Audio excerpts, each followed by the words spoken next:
श्री शिवाय नमस्तुभ्यम। स्वागत है आप सभी का स्पिरिचुअल थॉट में। कैसे हैं आप सभी लोग। आज मैं आपके साथ शेयर करने वाली हूँ हरतालिका तीज की व्रत कथा।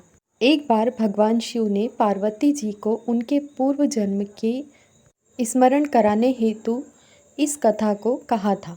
भगवान शंकर बोले, हे गौरी, पर्वतराज हिमालय पर स्थित गंगा के तट पर तुमने अपनी बाल्यावस्था में 12 वर्षों तक अधोमुखी होकर घोर तप किया था।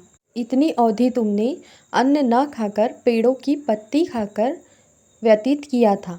माघ की विकराल शीतलता में तुमने जल के अंदर रहकर तप किया था। वैशाख की जला देने वाली गर्मी में तुमने पंचाग्नि से अपने शरीर को तपाया। श्रावण मास की मूसलाधार वर्षा में तुमने खुले आसमान के नीचे बिना अन्न जल ग्रहण किए समय व्यतीत किया। तुम्हारे पिता तुम्हारी कष्ट साध्य तपस्या को देखकर बहुत दुखी होते थे। उन्हें बहुत क्लेश होता था। तब एक दिन तुम्हारी तपस्या और तुम्हारे पिता के क्लेश को देखकर नारद जी तुम्हारे घर पधारे। तुम्हारे पिता ने हृदय से उनका अतिथि सत्कार किया और फिर उनसे उनके जाने का कारण पूछा। तब नारद जी ने कहा कि हे गिरिराज, मैं यहाँ भगवान विष्णु के कहने पर पधारा हूँ। आपकी कन्या ने बहुत कठोर तप किया है, जिस तप से प्रसन्न होकर वे आपकी पुत्री से विवाह करना चाहते हैं। मैं इस संदर्भ में आपकी राय जानना चाहता हूँ। नारद जी की बात सुनकर गिरिराज गदगद हो उठे। उनके तो सारे क्लेश ही समाप्त हो गए थे। वे प्रसन्न होकर बोले कि हे श्रीमान जी, हे नारद जी, जब भगवान विष्णु स्वयं मेरी कन्या से विवाह करना चाहते हैं तो मैं क्यों चिंता करूं और मुझे क्या आपत्ति हो सकती है। वे तो साक्षात ब्रह्म हैं। हे महर्षि, ये तो हर पिता की इच्छा होती है कि उसकी पुत्री सुख संपदा से युक्त पति के घर की लक्ष्मी बने। पिता की तो सार्थकता ही इसी में है कि पति के घर जाकर पुत्री पिता के घर से भी ज़्यादा सुखी रहे। तुम्हारे पिता की स्वीकृति पाकर नारद जी भगवान विष्णु के पास गए और उनसे तुम्हारे विवाह के निश्चित होने की बात कही। लेकिन जब ये बात तुम्हारे कानों में पड़ी तो तुम्हारे दुख का ठिकाना ना रहा। तुम्हारे एक सखी ने तुम्हारे दुख को समझ लिया, तुम्हारी मानसिक दशा समझ ली और उन्होंने तुम्हारे दुख का कारण जानना चाहा।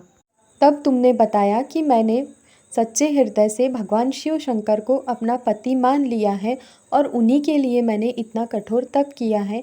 लेकिन मेरे पिता ने मेरा विवाह भगवान विष्णु के साथ तय कर दिया है।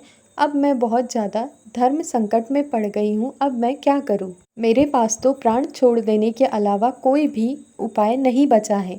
लेकिन तुम्हारी सखी बहुत सूझबूझ वाली, बहुत समझदार थी। उसने कहा, हे सखी, प्राण त्यागने का इसमें कारण ही क्या है। संकट के समय तो धैर्य से काम लेना चाहिए। नारी के जीवन की सार्थकता तो इसी में है कि एक बार मन में जिसे पति के रूप में स्वीकार कर लिया उसे ही जीवन पर्यंत पति मानकर अपने जीवन का निर्वाह करे। सच्ची आस्था और एक निष्ठा के समक्ष तो ईश्वर भी समर्पित है। मैं तुम्हें घनघोर जंगल में ले चलती हूँ, जो साधना स्थली भी हो और जहाँ तुम्हारे पिता तुम्हें ना खोज पाए। वहाँ तुम साधना में लीन हो जाना। मुझे विश्वास है कि भगवान तुम्हारी मदद अवश्य करेंगे। तब तुमने ऐसा ही किया। तुम्हारे पिता तुम्हें घर में ना पाकर बहुत ज़्यादा दुखी और चिंतित हो गए। वे सोचने लगे कि तुम जाने कहाँ चली गई हो। मैंने तो तुम्हारा विवाह भगवान विष्णु के साथ करने का निर्णय ले लिया है। यदि भगवान विष्णु बारात लेकर आ गए और कन्या घर पर ना रही तो बहुत ज़्यादा अपमान की बात होगी। मैं तो कहीं मुंह दिखाने लायक नहीं रहूँगा। यही सोचकर उन्होंने पूरे जोर शोर से तुम्हें ढूंढने की तैयारी कर ली और तुम्हें ढूंढने लगे। इधर तुम्हारे पिता तुम्हारी खोज कर रहे थे, उधर तुम गुफा में अपनी सखी के साथ मेरी साधना में लीन थी। भाद्रपद मास के शुक्ल पक्ष की तृतीया तिथि को हस्त नक्षत्र था। उस दिन तुमने रेत के शिवलिंग का निर्माण किया और रात भर मेरी स्तुति के गीत गाकर जागती रही। तुम्हारी इस कष्ट साध्य तपस्या से मेरा आसन डोलने लगा।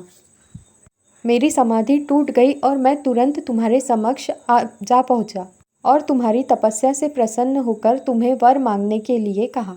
तब अपनी तपस्या के फल स्वरूप तुमने मुझसे वरदान मांगा कि मैं आपको सच्चे हृदय से अपने पति के रूप में स्वीकार कर चुकी हूँ, आपका वरण कर चुकी हूँ। यदि आप सचमुच मेरी तपस्या से प्रसन्न हैं तो मुझे यह वरदान दीजिए कि मैं आपकी अर्धांगिनी बनूं, आप मुझे अपनी अर्धांगिनी के रूप में स्वीकार कीजिए। तब मैं तथास्तु कहकर वापस कैलाश लौट आया।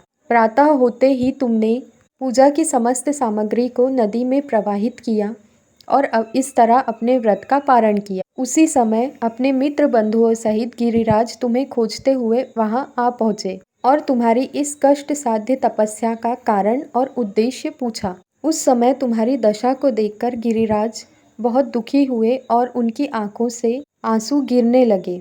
तुमने उनके आंसू पोंछते हुए उनसे विनम्र स्वर में कहा, पिताजी, मैंने अपने जीवन का अधिकांश समय तपस्या में बिताया है। मेरी इस कठोर तपस्या का केवल इतना ही उद्देश्य था कि मैं महादेव को अपने पति के रूप में पाना चाहती थी। आज मैं अपनी तपस्या पर खरी उतर चुकी हूँ। आप मेरा विवाह भगवान विष्णु के साथ करना चाहते थे, इसलिए मैं घर छोड़कर अपने आराध्य की तपस्या में लीन हो गई थी। अब मैं आपके साथ घर इसी शर्त पर चलूँगी कि आप मेरा विवाह भगवान विष्णु से न करके भगवान शिव से करेंगे। गिरिराज मान गए और तुम्हें घर ले आए और कुछ समय पश्चात शास्त्रोक्त विधि विधान से उन्होंने हम दोनों का विवाह कर दिया। हे पार्वती, भाद्रपद मास की शुक्ल पक्ष की तृतीया तिथि को जो तुमने मेरा व्रत किया था, उसी व्रत के फल स्वरूप तुम्हारा मुझसे विवाह हो पाया।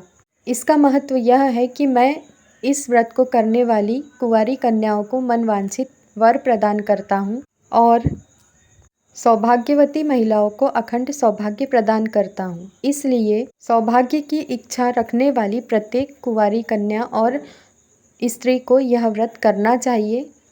इस व्रत को करने से मैं उन्हें मनवांछित फल प्रदान करूँगा। जिस प्रकार माता पार्वती को भगवान शंकर ने उनकी तपस्या का, उनके व्रत का फल दिया, उसी प्रकार सभी व्रत करने वाली महिलाओं पर माता पार्वती, भगवान शंकर का आशीर्वाद बना रहे।